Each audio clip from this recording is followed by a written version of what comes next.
हरि ओम नारायण हरि ओम तत्सत। जाकी रही भावना जैसी, प्रभु मूरत दीखी तिन तैसी। जाकी रही भावना जैसी, प्रभु मूरत दीखी तिन तैसी। बोलो सियावर रामचंद्र जी की जय। जय जय सिया राम जी की जय। जय श्री राम। सभी सत्संग प्रेमियों को सत्संगी प्रणाम। स्वागत है धर्म पर चर्चा के इस खंड में भी। धर्म पर हम इतनी चर्चा कर रहे हैं, भांति भांति के लोग भांति भांति की बातें करते हैं, पर मैं तो एक ही बात जानता हूँ, धर्म का सार जो है भक्ति है। ये मेरा अपना मत है। धर्म का सार भक्ति है और उसकी पराकाष्ठा ईश्वर की चरण शरण है। ईश्वर की शरण है, ये उसकी पराकाष्ठा है। यानी आप भक्ति से शुरू करके आरंभ करके ईश्वर में लीन हो जाएं, यही धर्म है। धर्म को संक्षेप में मैं इस प्रकार से बता सकता हूँ। देखिए, मैं बार बार ईश्वर का नाम क्यों लेता हूँ, भगवान भक्ति की बातें क्यों करता हूँ, भगवत भक्ति की बातें, मेरा ये स्वानुभव है या स्वानुभूति है, जो कह लीजिए, मेरा अपना मत है। आप इसे मेरा अपना मनन चिंतन ध्यान भी कह सकते हैं। और जो भी मेरे पास थोड़ी बहुत मति प्रभु की कृपा से उपलब्ध है, उस मत में जब भी मैंने विचार किया है, मैं इस निष्कर्ष पर पहुंचा हूं कि ये दुनिया जो है ना, 99 अर्थात 99। अब 99 को 99 इसलिए कह रहे हैं हम, या 99 को 99 भी इसलिए कह रहे हैं कि इंग्लिश हिंदी दोनों प्रकार के लोग इसको समझ लें। 99 है, पर ये 100 कभी नहीं होती। ये दुनिया 100 कभी नहीं होती।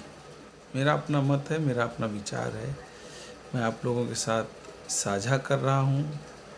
इसको सुनना, समझना, मानना, न मानना आपके अपने स्वविवेक पर छोड़ता हूँ। मेरा केवल करबद्ध अनुरोध है कि एक बार इस पर विचार अवश्य करें, अवश्य कीजिएगा आप लोग, कि दुनिया 99 है और जब तक प्रभु नहीं मिलते, वो एक अंक प्रभु वाला इसमें सम्मिलित नहीं होता, तब तक पूरे 100 नहीं होते। ये कथन आपने, ये उक्ति कई बार सुनी होगी कि 99 के चक्कर में पड़े हैं, है ना। ये कई चीज़ों से आती है। 99 के चक्कर में पड़े हैं। 99 का चक्कर क्या है? मान लो अक्सर करके जो है नोटों के बंडल आपने देखे होंगे, 100 के होते हैं, और कभी कभी ऐसा होता है कि 99 गिन के गायब हो जाता है। अरे एक नोट कम है, फिर से गिनो। तो यानी पुनः पुनः किसी चीज़ की पुनरावृत्ति हो जाए अनावश्यक रूप से, उसे 99 का फेर कहते हैं।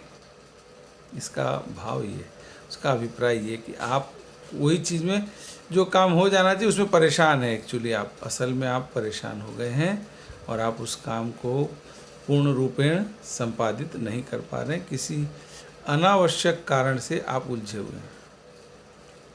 अब अनावश्यक कारण क्या है? आपकी माया है, आपका मोह है, बहुत सारे कारण हो सकते हैं जिनमें हम, आप, मैं भी, कोई भी व्यक्ति अपवाद नहीं है। तो सभी लोग उलझ करके उसके फेर में पड़े रहते हैं। तो 99 का चक्कर या 99 का फेर इस जगत में बताया गया है। वो पूर्ण तभी होता है, आपको अपने जीवन को पूर्ण बनाना है।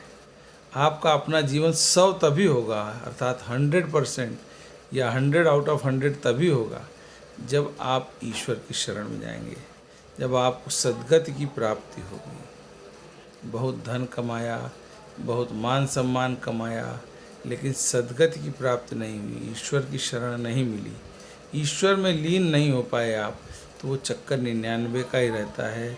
आप 84 लाख योनियाँ हमारे सनातन धर्म में जो बताई गई हैं, अनेकानेक नाना प्रकार की योनियाँ हैं, उनमें आप भटकते ही रहते हैं। यहाँ तक कि देवता होकर के भी कभी कभी आप उस ईश्वर में लीन होने के लिए आप तरसते हैं, आपको मुक्ति नहीं मिलती, क्योंकि वहाँ से भी आपको पता है कि एक भटकन, जब वो अवधि कालावधि देवत्व की आपकी समाप्ति होगी, तो एक भटकन में आप पुनः जो है कहीं जा कर के, तो ऐसे में देवता लोग भी, जो मैंने पहले भी एक बार कहा था कि बड़े भाग्य मानुष तन पावा, सुर दुर्लभ सदग्रंथन गावा।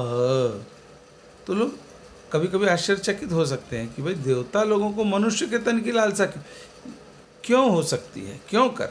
उसका कारण ये है कि जब उनके देवत्व की, बड़ा विशाल, बड़ा विराट, बड़ा समावेशी है यह सनातन धर्म, इसमें इतनी व्याख्याएं हैं, इतना संकलन है, उन संकलन में एक एक विषय वस्तु की इतनी अधिक व्याख्याएं हैं, उसको पढ़ने, सुनने, समझने में आपका सारा जीवन निकल जाएगा, लगेगा एक बूंद भी प्राप्त हो पाया कि नहीं, ऐसी बात है।